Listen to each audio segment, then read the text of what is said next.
आगे हम आपसे ये भी जानना चाहेंगे कि अच्छा, ये सब छोड़िए हटे, ये सब विकास की बातें हो गई। अब हम बात करेंगे कि बहुत लोगों के मन में इच्छा है ये जानने की कि मुखिया जी 5 वर्षों में कितना घोटाला किए और कितना बैंक बैलेंस में सेविंग किए और कितना कमा लिए। आपने कितना कमाया 5 वर्षों में? अभी चुनाव आ रहा है, चुनाव अभी होने वाला है। चुनाव से पहले मुखिया जी लोग मुर्गा वगैरह का पार्टी वार्टी देते हैं, रोज पार्टी चलता है। आपने ये मुर्गा या फिर जो बिहार में बंद हो गया, ये सब का इंतजाम किए हैं कि नहीं किए हैं अभी तक चीज़ों में? अच्छा, ये बताइए गाड़ी वगैरह कितना खरीद लिए चुनाव जीतने के बाद?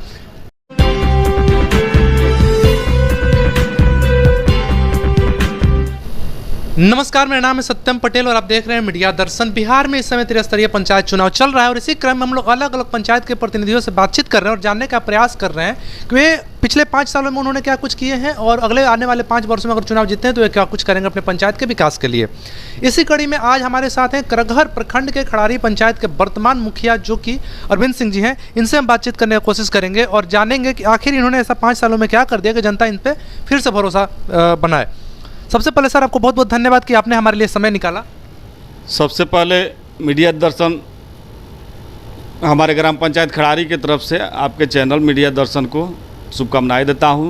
दशहरा के पर्व पर बधाई देता हूं एवं धन्यवाद देता हूं। सर, पहला सवाल और साधारण सवाल मेरा यही रहेगा आपसे कि आपने पिछले 5 वर्षों में ऐसा क्या कुछ कर दिया है अपने खड़ारी पंचायत क्षेत्र की जनता के लिए कि यहाँ की जनता दोबारा आपको वोट करे और दोबारा आपको मुखिया बनाए? हमने हर क्षेत्र में जनता के लिए काम किया है। शिक्षा के क्षेत्र में हमने काम किया है। गली नली की जो योजनाएं हैं, सभी गांवों में हमने गली नली योजना का काम किया है। वृद्धा पेंशन योजना का काम करवाया है। जो भी हमारे गरीब व्यक्ति जिनका राशन कार्ड नहीं बना था, उन सभी लोगों को राशन कार्ड बनवाने का हमने काम किया है। किसानों के लिए हमने फाउल का निर्माण कराया है, जिससे हमारे किसान आसानी पूर्वक जो है सो खेतों में सिंचाई करते हैं। किसानों के खेतों पर जाने के लिए हमने रोड डलवा करके ईंटाकरण कराने का काम किया है, जिससे हमारे किसान अपने खेतों तक सुगमता से अपने संसाधन के द्वारा आराम से पहुंच सकते हैं। आगे आपसे हम ये जानना चाहेंगे, अभी आपने बताया कि शिक्षा के क्षेत्र में आपने बहुत कुछ काम किया है, तो कुछ हमारे दर्शकों को बताएं कि आखिर क्या क्या आपने काम किया है शिक्षा के क्षेत्र में? शिक्षा के क्षेत्र में तो सबसे बड़ा अगर कहा जाए तो हमारे ग्राम पंचायत के लिए बहुत बड़ी उपलब्धि यह है कि जिला स्तरीय जो इंजीनियरिंग कॉलेज की स्थापना होनी है राज्य सरकार के द्वारा, वो हमारे ग्राम पंचायत में उसकी स्थापना हुई है इंजीनियरिंग कॉलेज की। और इंजीनियरिंग कॉलेज की जो स्थापना हुई है, मेरे ही कार्यकाल में भूमि अधिग्रहण से लेकर के जो है सो उसका शिलान्यास से लेकर के उद्घाटन तक का कार्य मेरे ही कार्यकाल में हुआ था। ये सबसे बड़ी उपलब्धि है शिक्षा के क्षेत्र में। और विद्यालय में जहाँ भी बाउंड्री वॉल नहीं था, हमने बाउंड्री वॉल कराने का काम किया है। हमारे बच्चों को आने जाने में जहाँ रास्ते में परेशानी होती थी, बच्चों को हम रास्ते का ढलाई करा करके उसको पक्कीकरण कराने का काम किया, जिससे हमारे बच्चे आसानी पूर्वक स्कूल में पहुँच सकें। आगे हम आपसे ये जानना चाहेंगे कि अभी आपने बताया किसानों के लिए फाल वगैरह का आपने निर्माण कराया है, तो कुछ जगह का नाम बताएं जहाँ जहाँ आपने ये सब निर्माण कराया है किसानों के लिए, या फिर जो भी कार्य किया है किसानों के लिए पिछले 5 वर्षों में। निश्चित तौर पर हमने एक जो है सो सोनबरसा में जो एक बाहा है, उसमें फॉल बनवाने का काम किया है, जिससे हज़ारों बीघा खेत का पटवन आसानी से होता है। वहाँ किसान सरलता से उसमें जो है सो फाल के द्वारा अपना उसके जो बनाए हैं हम, इतना आसानी से उसको कम बेसी करके पटवन करने का काम करते हैं। यह आप देख सकते हैं जा कर के। और हमने मोहनिया में भी जहाँ जहाँ ज़रूरत है, किसानों को फॉल की ज़रूरत है ताकि सिंचाई का काम आसानी से हो सके, सभी जगह पर हमने फॉल बनवाने का काम किया है। कुछ जगह छूट गया है जो आने वाले समय में किया जाएगा। आगे हम आपसे ये जानना चाहेंगे कि आपने महिलाओं के लिए अपने पंचायत में क्या कुछ किया है 5 वर्षों में? सबसे पहले तो महिलाओं के लिए हमने जो भी महिलाओं हमारे पास खबर आती है कि पेंशन करवाना है, सभी लोगों को हमने महिलाओं को पेंशन करवाने का काम किया, विधवा पेंशन कराने का काम किया है, या उनकी सभी समस्या को हम सुनते हैं और सरलता से उनकी सभी कामों को कराने का काम करते हैं। आगे हम आपसे ये जानना चाहेंगे, चूँकि सरकार की एक ड्रीम योजना थी नल जल योजना, और नल जल योजना जब से बिहार में आया है, बिहार सरकार के एक साथ निश्चय के अंतर्गत ही योजना था और पंचायत स्तर यही योजना था। उसमें पूरे बिहार में जिन भी पंचायतों का अगर बात हम करें, वहाँ पर नल जल या तो फेल रहा, या फिर अधूरा रहा, या फिर फ्लॉप रहा। आपके पंचायत में नल जल की क्या स्थिति है? हमारे पंचायत में ज़्यादातर वार्डों में पीएचडी विभाग के द्वारा नल जल का काम कराया गया है। 2-3 वार्ड में हमने अपने स्तर से काम कराया है, जहां पानी का अभी भी काम हर घरों को पहुंचाने का काम चल रहा है और निरंतर चलते रहेगा। और जहां पर भी पीएचडी द्वारा अभी कार्य कराया गया है, कुछ जगहों पर पानी चल रहा है, कुछ जगहों पर अवरुद्ध है। हमने पीएचडी विभाग को सूचना दिया है। हम समझ सकते हैं कि वहाँ भी हमारे ग्राम पंचायत में सभी घरों को नल के द्वारा जल प्राप्त किया जाएगा। अच्छा, आगे हम आपसे ये जानना चाहेंगे कि अभी देश हमारा जो था कोविड के दौर से गुजर रहा था और इसके वजह से 2 बार लॉकडाउन लगाना पड़ा सरकार को, तो आपने अपने पंचायत स्तर पर यहाँ के लोगों को किस प्रकार से मदद किया कि वे लोग को कोविड से बचा जा सके, कोविड के प्रभाव से वे लोग बच सकें? हमने गांव में घूम घूम कर लोगों को समझाने का काम किए कि आप वैक्सीन लीजिए, या वैक्सीन लेने से आपको जो है सो आप सुरक्षित रहेंगे, आपके घर सुरक्षित रहेगा। लोगों को प्रोत्साहित करने का काम हमने किया, जागरूक करने का काम किया, तभी हमारा आज ग्राम पंचायत लगभग वैक्सीन में संपूर्ण तरीके से लगता है कि 90% हम अपना लक्ष्य पूरा कर चुके हैं। आगे हम आपसे ये जानना चाहेंगे कि युवाओं की बात आजकल हर कोई करता है, किसी भी चुनाव को अगर उठा के देख लो सभी लोग युवाओं की बात करते हैं। चुनाव जीतने के बाद युवा भूल जाते हैं युवाओं को लोग। आपने पिछले 5 वर्षों में अपने पंचायत क्षेत्र के युवाओं के लिए क्या कुछ किया है?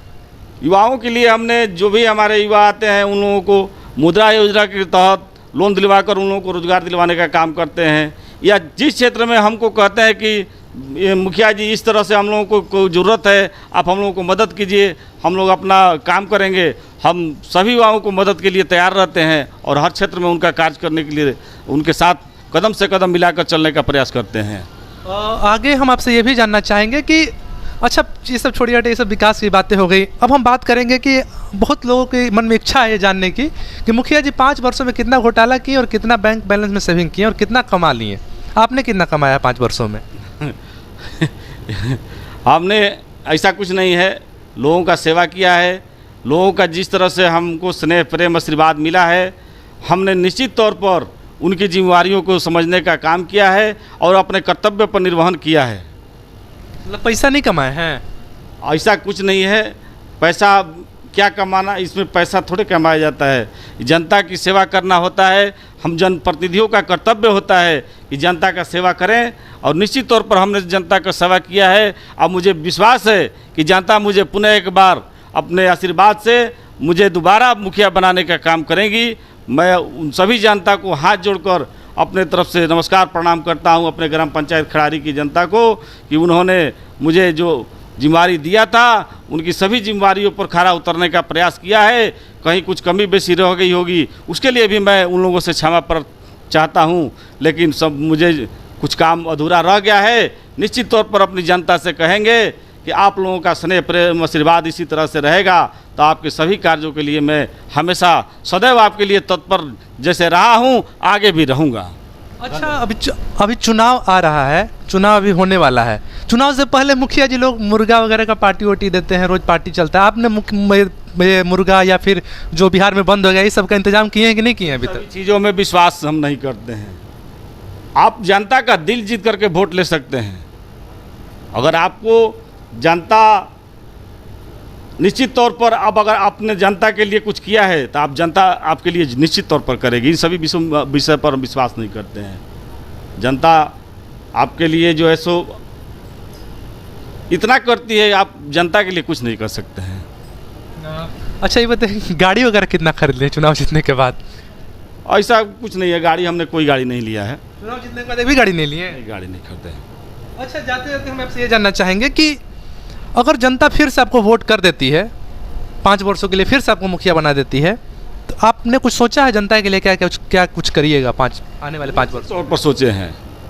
अभी जो है सो 90% गाँव हमारे ग्राम पंचायत में गली नली का काम पूरा हो चुका है। हमारे किसानों के लिए कुछ काम रह गया है।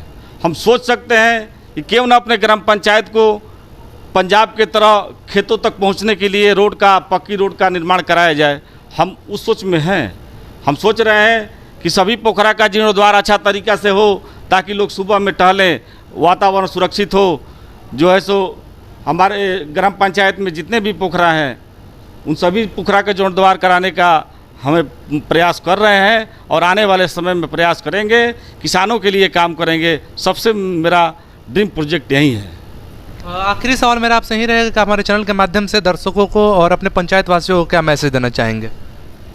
ग्राम पंचायत वासियों को सबसे पहले मैं दशहरा के शुभ अवसर पर शुभकामनाएं देता हूं, बधाई देता हूं और हाथ जोड़कर जनता से विनती करता हूं कि आप सभी हमारे प्रिय हैं, आप सभी हमें एक बार पुनः आशीर्वाद दें। आपके इस कामों में मैं सदैव तत्पर रहूँगा, जिस तरह से हूँ उससे बढ़ चढ़ के हिस्सा लेने का काम करूँगा। आप लोगों का स्नेह, प्रेम, आशीर्वाद मेरे ऊपर बना रहे। इन्हीं चंद शब्दों के साथ मैं आपको प्रणाम सलाम करता हूँ, आपके चैनल को धन्यवाद देता हूँ।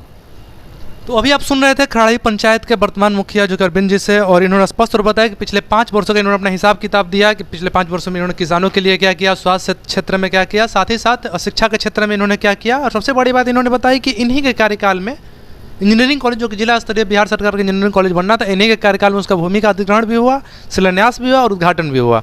तो ऐसे ही अगले हम किसी अगले एपिसोड में किसी अन्य पंचायत के प्रतिनिधि से बातचीत करेंगे और जानने का उनसे भी प्रयास करेंगे उन्होंने पिछले 5 वर्षों में क्या किया और अगले 5 वर्षों में क्या कुछ करेंगे।